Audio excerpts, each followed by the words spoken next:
সামনে না তোমার পরীক্ষা, এখন ফোন নিয়ে কি করছো? মেসেঞ্জারে গার্লফ্রেন্ডকে এসএমএস করছো, ফোনে ইউটিউব দেখছো, হোয়াটসঅ্যাপ চালাচ্ছ। আর এইভাবে সময় নষ্ট করো না, নিজের ক্ষতি আর নিজে করো না। পড়াশোনায় মনোযোগ দাও। শুধু চিন্তা করে দেখো, তোমার বাবা মা কত কষ্ট করে টাকা উপার্জন করে তোমাকে পড়াশোনা করাচ্ছে। তারা তো জানে তুমি ঠিক মতো পড়াশোনা করছো, কিন্তু তুমি তো তোমার পড়াশোনার 12টা বাজিয়ে রেখেছো। তুমি তো বিজি আছো বন্ধু, আড্ডা, গার্লফ্রেন্ড এগুলো নিয়ে। মা বাবার কথা চিন্তা করো, আজ থেকে পড়াশোনা শুরু করো। তো বেশি কথা বলবো না। আমরা সকলেই জানি যে পরীক্ষার সময় মানসিক চাপ, উদ্বেগ এবং উদ্বিগ্নতা বাড়তে থাকে। কিন্তু আমি বিশ্বাস করি, যদি তুমি সঠিক দিক নির্দেশনা এবং অনুপ্রেরণা পাও, তবে তুমিও এক সময়টিকে সঠিকভাবে কাজে লাগাতে পারবে। মনে রেখো, পরিকল্পনা হলো সাফল্যের মূল চাবিকাঠি। যে কোনো বড় কাজের আগে সঠিক পরিকল্পনা করার অত্যন্ত গুরুত্বপূর্ণ। তোমার পরীক্ষার জন্য একটি সুসংগঠিত পরিকল্পনা তৈরি করো।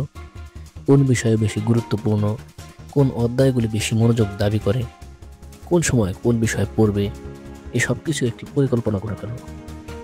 এমন একটি রুটিন তৈরি করো যেখানে কোনো অলসতা নেই, যেখানে কোনো বন্ধুদের সাথে আড্ডা নেই, যেখানে নেই কোনো girlfriend, Facebook, YouTube, Messenger, WhatsApp.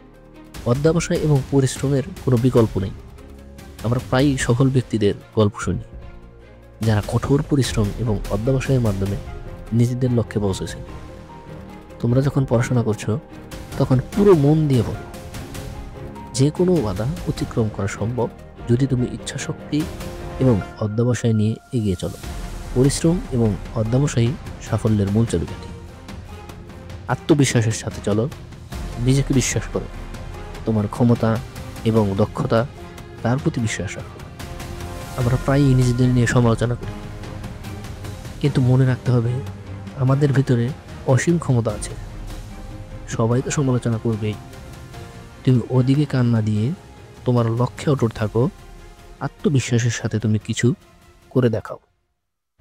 যখন তুমি তোমার উপর বিশ্বাস রাখবে, তখনই তুমি দেখতে পাবে সফলতা তোমার দিকে এগিয়ে আসছে।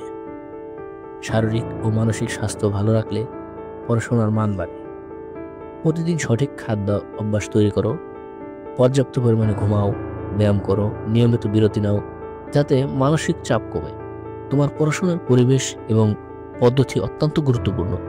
একটি নিঃশব্দ এবং শান্ত পরিবেশে পড়াশোনা করার চেষ্টা করো, যেখানে তোমার মনোযোগ ভাঙবে না। একই সাথে একটি সুনির্দিষ্ট পদ্ধতিতে পড়াশোনা করো, যা তোমার জন্য সবচেয়ে উপযোগী হবে। প্রতিদিন নির্দিষ্ট সময়ে পড়াশোনা করার অভ্যেস গড়ে তুলো। শুধুমাত্র বইয়ের জ্ঞানেই সীমাবদ্ধ থাকবে না। বিভিন্ন উৎস থেকে নতুন নতুন জ্ঞান অর্জন করো। ইন্টারনেট, লাইব্রেরি, শিক্ষণীয় ভিডিও, পাঠ্যপুস্তক সবকিছু নিয়েই জ্ঞান অর্জন করো। শুধু জ্ঞান অর্জন তোমাকে আরও বিশদ এবং তথ্য সমৃদ্ধ করে তুলবে। ভুল থেকে শিখো। ভুল করা আমাদের জীবনের একটি অংশ। আগের পরীক্ষায় যদি কোনো ভুল হয়, তাহলে সেটি থেকে শিক্ষা নাও। প্রত্যেকটি ভুল আমাদের শেখায় কিভাবে আরো ভালো করা যায়।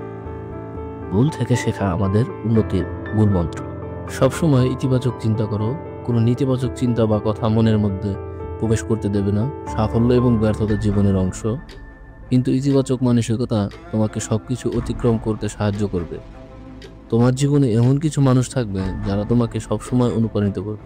শিক্ষক, অভিভাবক, বন্ধু বা কোনো সফল ব্যক্তিত্বের অনুপ্রেরণাদায়ক গল্প শোনো। তাদের জীবন থেকে শিক্ষা নিয়ে এগিয়ে চলো। কখনো হাল ছাড়বে না। সাফল্যের পথ কখনো সহজ হয় না, কিন্তু উদ্যম এবং ধৈর্য তোমাকে প্রতিটি বাধা অতিক্রম করতে সাহায্য করবে। লক্ষ্য রেখো, পৃথিবীর প্রতিটি সফল ব্যক্তির জীবনে কখনো না কখনো ব্যর্থতা এসেছে, কিন্তু তারা সবাই এগিয়ে চলেছেন, উদ্যমের সাথে নিজেদের লক্ষ্যে পৌঁছেছেন। প্রতিদিন কিছু নতুন করার চেষ্টা করো। নিজেকে উন্নত করতে পারো কিনা তা চিন্তা করো, তবে তা তোমার জীবনে বড় পরিবর্তন আনতে পারে। প্রতিদিন একটি নতুন কিছু শিখো, একটি নতুন দক্ষতা অর্জন করো এবং প্রতিদিনের অর্জনকে সেলিব্রেট করো। পরীক্ষার আগে যত সম্ভব অনুশীলন করো। পুরনো প্রশ্নপত্রগুলি সমাধান করো এবং নিজের প্রস্তুতি যাচাই করো। অনুশীলন করলে তুমি পরীক্ষার সময় মানসিকভাবে প্রস্তুত থাকবে। তোমার শক্তি এবং দুর্বলতাগুলি চিহ্নিত করো, সেই অনুযায়ী প্রস্তুতি নাও। কোন বিষয়ে তুমি দুর্বল তা চিহ্নিত করে সেই বিষয়ে বেশি সময় দাও। আত্মবিশ্লেষণ করলে তুমি তোমার নিজস্ব উন্নতি লক্ষ্য করতে পারবে। পরীক্ষার সময় সঠিকভাবে টাইম ম্যানেজমেন্ট করা অত্যন্ত গুরুত্বপূর্ণ। কোন প্রশ্নের কতটা সময় দেবে, কিভাবে প্রশ্নগুলি সমাধান করবে, সেসব কিছু আগে থেকেই পরিকল্পনা করে নাও। টাইম ম্যানেজমেন্ট করলে তুমি পরীক্ষার সময় মানসিকভাবে প্রস্তুত থাকবে। পরীক্ষার সময় মানসিক প্রশান্তি বজায় রাখা অত্যন্ত গুরুত্বপূর্ণ। কোনো নেতিবাচক চিন্তা বা উদ্বেগ তোমার মনকে প্রভাবিত করতে দেবে না। মানসিক প্রশান্তি বজায় রাখতে মেডিটেশন করো, যেটি তোমার মানসিক স্বাস্থ্যের জন্য অত্যন্ত উপযোগী। পরীক্ষার সময় পরিবারের সমর্থন অত্যন্ত গুরুত্বপূর্ণ। তাদের সাথে তোমার অনুভূতি শেয়ার করো, তাদের কাছ থেকে সমর্থন এবং উৎসাহ নাও। পরিবারের সমর্থন তোমাকে মানসিকভাবে শক্তিশালী করবে, তেমনি পরীক্ষার সময় ভয় থেকেও তোমাকে মুক্তি দেবে। সবসময় নিজের উপর বিশ্বাস রেখো। তুমি যা করতে পারো তা হয়তো আজ তোমার জানা নেই, কিন্তু তোমার ভিতরে তা আছে। নিজের উপর বিশ্বাস রাখলে তুমি সব কিছুই করতে পারবে। তোমার পড়াশোনার পদ্ধতিতে নতুন নতুন পরিবর্তন আনো, যাতে তুমি আরও ভালোভাবে প্রস্তুতি নিতে পারো। নতুন নতুন পদ্ধতি পরীক্ষা করো এবং যেটা তোমার জন্য সবচেয়ে উপযোগী তা বেছে নাও। জীবনকে উপভোগ করো, জীবনের প্রতিটি মুহূর্ত উপভোগ করো। সাফল্য এবং ব্যর্থতা জীবনের অংশ, কিন্তু জীবনের সুন্দর মুহূর্তগুলি উপভোগ করতে ভুলবে না। জীবনের প্রতিটি পরীক্ষায় সফল হোক বা ব্যর্থ হোক, নিজেকে সবসময় ভালোবাসো এবং নিজের উপর বিশ্বাস রাখো। পরীক্ষার ফলাফল জীবনের সব কিছুই নয়, কিন্তু তুমি সেটাই পাবে যেটা চেষ্টা এবং অধ্যবসায়ের মধ্যে রাখবে। আশা করছি এই কথাগুলো তোমাদের ভালো লেগেছে। ভালো লাগলে অবশ্যই লাইক কমেন্ট করবে এবং পরবর্তী ভিডিওর জন্য চ্যানেলটিকে সাবস্ক্রাইব করে পাশে থাকবে। ধন্যবাদ।